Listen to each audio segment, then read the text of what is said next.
ಆ ಸೀಮೆಯಲ್ಲಿ ಕೆಲವು ಕುರುಬರು ರಾತ್ರಿಯಲ್ಲಿ ಕುರಿ ಹಿಂಡನ್ನು ಕಾಯುತ್ತಿರಲಾಗಿ ಕರ್ತನ ದೂತನೊಬ್ಬನು ಅವರಿಗೆ ಕಾಣಿಸಿಕೊಂಡನು.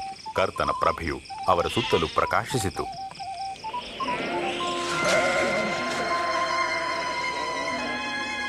ಈ ಹೊತ್ತು ನಿಮಗೋಸ್ಕರ ದಾವೀದನೂರಿನಲ್ಲಿ ಒಬ್ಬ ರಕ್ಷಕನು ಹುಟ್ಟಿದ್ದಾನೆ. ಆತನು ಕರ್ತನಾಗಿರುವ ಕ್ರಿಸ್ತನೇ.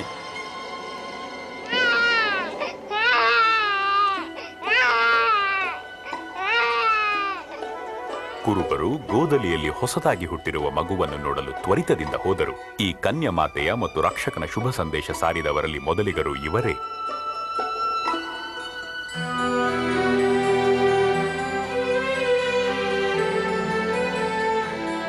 ಒಂದು ವಾರ ಕಳೆದ ಮೇಲೆ ಆ ಕೂಸಿಗೆ ಸುನ್ನತಿ ಮಾಡಿಸುವ ಸಮಯ ಬಂದಾಗ ಯೋಸೇಫನು ಮರಿಯಳು ಮಗುವನ್ನು ಯೆರೂಸಲೇಮಿನ ದೇವಾಲಯಕ್ಕೆ ತೆಗೆದುಕೊಂಡು ಹೋಗಿ ದೇವರಿಗೆ ಸಮರ್ಪಿಸಿ ಯೇಸುವೆಂದು ಹೆಸರಿಟ್ಟರು.